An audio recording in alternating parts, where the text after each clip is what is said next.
FuturesTraderElite here. NQ Premarket Prep on 9/5/25. Let's start out by looking at the 15-minute chart real quick.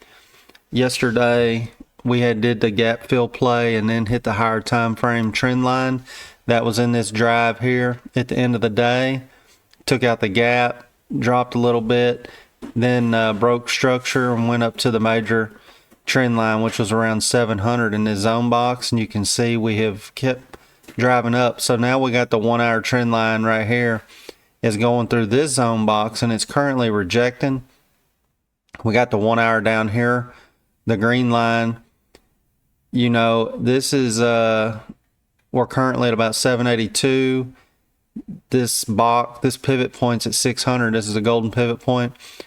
Say they want to make this a down day today, or the market opens up this morning and they try to drag this down. First, you're going to be looking for a bounce play inside this box. If it gets back down to 700 to 670 or so, that should be some pretty strong support right there for a bounce play. But if for some reason they can cut through that and come on down, you got this 1 hour trend line crossing through this zone box, which is 630 to about 610 plus the pivot point down there. You could really say from about 600 to 630. So we're going to make this box a little bigger because mine are usually 30 points anyway. So let's move that box to, I want to be able to see that pivot point though. All right. So this is a couple bounce plays to the downside, this area here. Anywhere from 670 to 700. If it cuts through that, I'd be looking for first reaction to this trend line for a bounce. First reaction into the zone box for a bounce. And it being Friday, they may try to drag this down today. We'll see what happens when the market opens. To the upside, this yellow line here is at 850. That used to be around an all-time high. Let's say they can break through this upper trend line and keep driving up.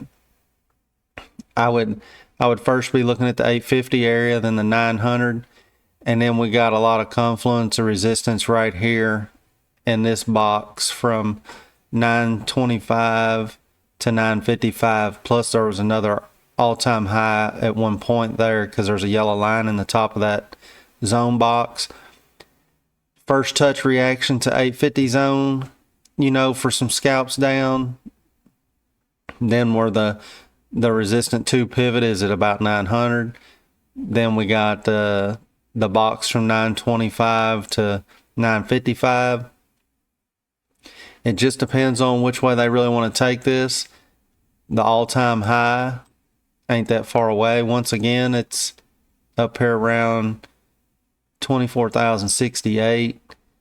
You know, we're 300 points away or so, and then we're almost 200 points from this 1 hour trend line to the downside. So really just got to be patient and wait and see how they want to take it. You know, if you get into a slow grind after the market open, you might be able to throw a trend line on the 1 minute and it'd be a buy the dip type of situation, bounces every time it dips. Or we'll see if they whip it back and forth. You just got to wait. You got to react to what it's actually doing and not chase. These are all pretty solids, I think, plays for today, depending on how it reacts when it opens. I will, as the market gets closer to opening, and if there's more movement in this chart, I'll update the live trade ideas in the Discord channel with some screenshots to try to, like I have been doing, to try to help show what I'm looking at and where I might be putting in some orders. Happy Friday and good luck, everybody. I hope you make some bank. And we will do a recap at the end of the day. If you want to join Discord, the links are in YouTube. Hit that like and subscribe button and come join the community. And we'll have some fun, try to put some trade plans together. Have a good day.